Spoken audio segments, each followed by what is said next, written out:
السلام علیکم ورحمۃ اللہ وبرکاتہ۔ معزز سامعین کرام، سب سے پہلے تو آپ حضرات کو خوش آمدید ہو ریئل اسلام چینل کی طرف سے۔ معزز سامعین، آج کے اس ویڈیو میں آپ حضرات کو ایک تعویذ اور ایک وظیفہ بتا دوں گا کہ مطلوبہ جگہ میں شادی کرنے کے لیے یہ تعویذ بہت ہی زیادہ مجرب ہے، اور اس کے فائدے اور اس کے خواص بھی ساتھ بتا دوں گا۔ تو دوستو، اس سے پہلے اگر آپ حضرات نے ابھی تک ہمارے چینل کو سبسکرائب نہیں کیا تو لازمی سبسکرائب کریں اور بیل آئیکن پہ بھی کلک کیجئے تاکہ ہر نئی آنے والی ویڈیو کی اپڈیٹ آپ کو ملتی رہے۔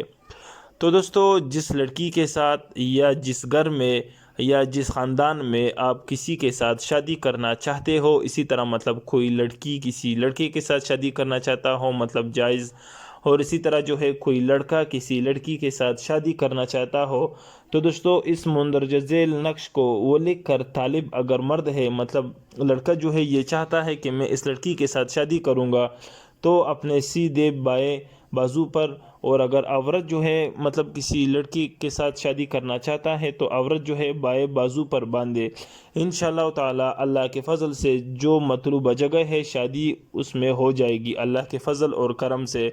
درمیان میں جو رکاوٹیں اور جو بندشیں ہیں وہ سب دور ہو جائیں گی۔ دوستو، وہ نقش یہ ہے، سائیڈوں پہ جو ہے 4 خلفائے راشدین کے نام ہے، درمیان میں حضرت محمد صلی اللہ علیہ وسلم کا نام لکھا ہوا ہے، اور شروع میں جو ہے 786 یہ بسم اللہ کی عدد لکھی ہوئی ہے۔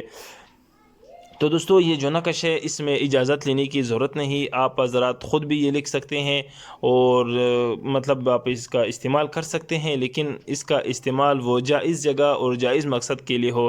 ناجائز مقصد کے لیے ناجائز جگہ استعمال کرنا، اس کے وبال کا آپ خود ذمہ دار ہوں گے۔ اگر آپ کو کسی قسم کا خطرہ یا کچھ اثر کچھ ہو گیا تو آپ اس کے خود ذمہ دار ہوں گے۔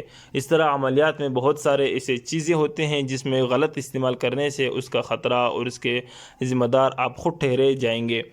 تو دوستو، یہ تعویذ بہت ہی زیادہ مجرب ہے کہ مطلوبہ جگہ میں شادی کے لیے کہ لڑکا ہو یا لڑکی، وہ اگر کسی کے ساتھ جو ہے نیک نیت سے شادی کرنا چاہتا ہو تو اس کے لیے یہ نقش استعمال کرنا بہت ہی زیادہ بے حد مفید ہے۔ تو دوستو، اگر ویڈیو اچھی لگی ہو تو آپ حضرات ہمیں ضرور اپنی قیمتی رائے سے آگاہ کیجیے گا۔ آپ حضرات بھی اپنے مسائل وظائف پوچھ سکتے ہو، آپ حضرات کو بھی انشاءاللہ جواب دیا جائے گا۔ والسلام۔